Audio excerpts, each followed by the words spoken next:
Welcome to this webinar about Norway as a data center location. My name is Benedicte Fasmavola. I'm a special advisor at Innovation Norway, and I have here with me today Catherine Langjord from Statkraft and Svein Atle Hagaseth from Green Mountain. Norway is a small country, only 5.2 million people.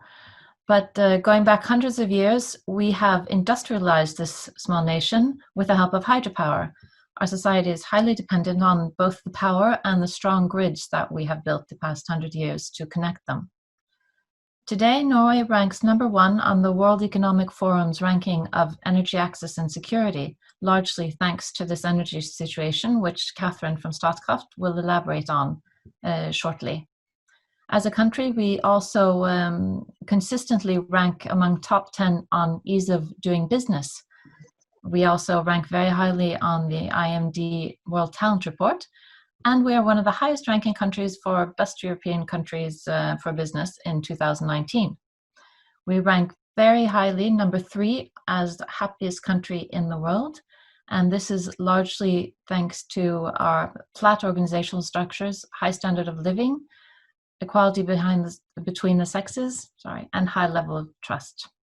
Although we are small, we're part of a much larger market. Through the EEA agreement, we are a member of the EU's single market.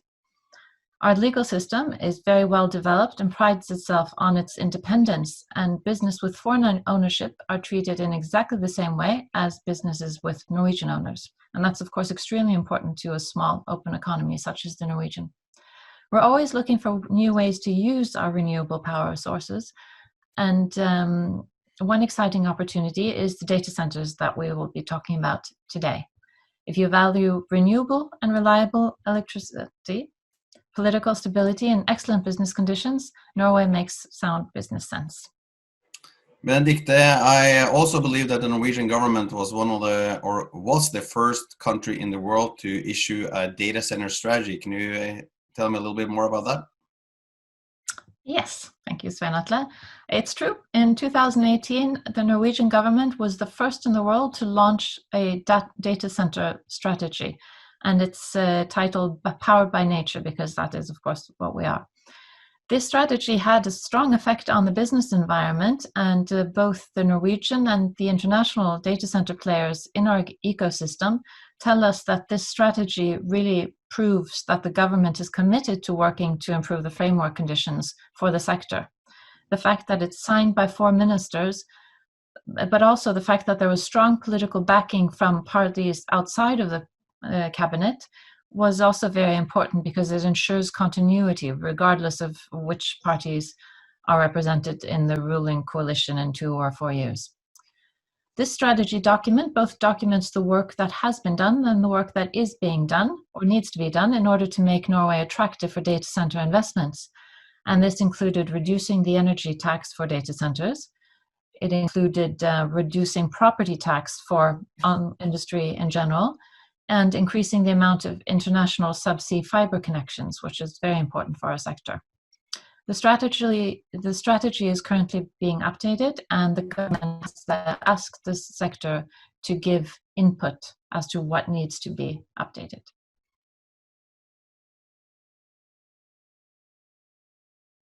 So to answer the question, yes, the power in Norway is green. The water reservoirs, as you can see in this picture, they were constructed decades ago, situated in cold climate, rocky mountains with almost no vegetation, scarce vegetation. These dams and hydropower stations have very low impact on the surroundings, making it truly green. And the focus on climate has demanded the whole industry to greenify and become sustainable. We hear about Microsoft going carbon negative. Amazon's Kara Hurst says they believe it's possible to reach 100% renewable by 2025. Google and Facebook, as we all know, have topped the list of biggest purchasers of renewables year after year. And these trends leading to a greater focus on where the data center buys the physical power, regional or national power market. And this power market has an energy mix, as you can see here. and therefore you need to greenify your actual consumption. This is typically done by adding corporate PPAs and adding more renewables into the energy system. In Norway, due to all the mountains and snow, we have a great surplus of hydropower, and very unique in this regard as well, because while the renewable part of consumption in the US is about 15%, in the EU it's slightly below 17%. In Norway there's an oversupply, and in recent years we've had a substantial oversupply, and this is expected only to increase in the years to come. Therefore, in Norway the energy mix is green already. You're good to go. Statkraft can of course supply you with 24/7 renewable energy. Norway usually have the lowest price levels in Europe, as you can see here, and this is due to the competitive grid fees, the lowest possible energy tax, and the fierce market. And as you saw on the last slide, the baseload price for the year to come, 2021, is estimated to be around 25 euro per megawatt hour. The Nordic region will produce 45 terawatt hour electricity, more than it consumes in 2025, up from the present level of 21. And with such a large and increasing surplus of power in the Nordics, there's no reason why this price level would change dramatically. And according to the Norwegian TSO Statnett as well, they expect the Norwegian prices and the Nordic prices to be lower than the rest of Europe, and basically remain unchanged until 2040.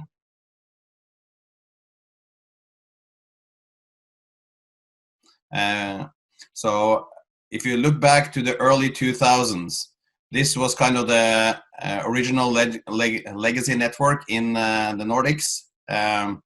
95% of the traffic into the Nordics went through Copenhagen, and that was okay at that time.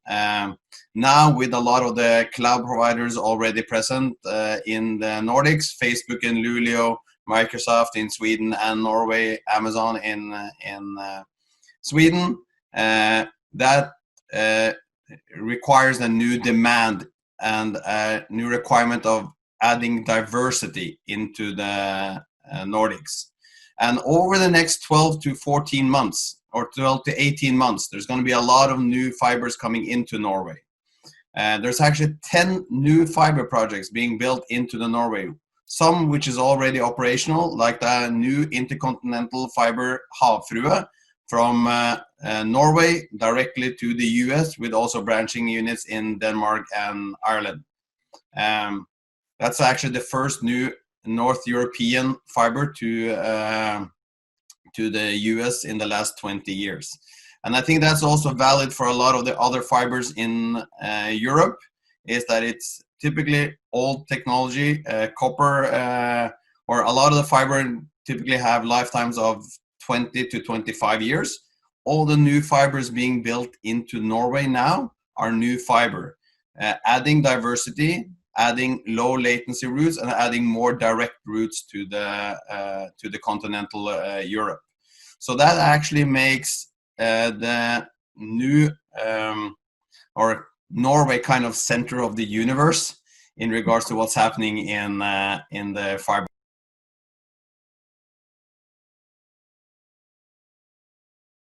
Sustainability is a growing decision criteria for our clients. Norway have 100% renewable market. As Benedicte mentioned, the ability to for Norway to be both a happy country, but also a country where the government supports data center development will significantly reduce the time to market. I remember when we actually built our first data center in Norway, it took less than 24 hours to get the approvals to build. And then, of course, the ability for expansions are important. We have a lot of available land. We have a progressive government, as I mentioned, so the credibility and a political stable climate, as also Benedicte mentioned, is important, and supported with a fantastic business case of cost, then I think you will see the DC world in Europe gravitate more and more towards the Norway and Nordics. So soon we will not just be flap D in Europe, we'll be flap DN or some other abbreviation.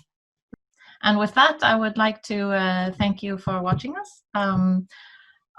All three of us are available for a chat if there's anything you are wondering about. Thank you, Catherine. Thank you, Svein Atle, and thank you for watching. Thank you very much. Thank you all. Thanks.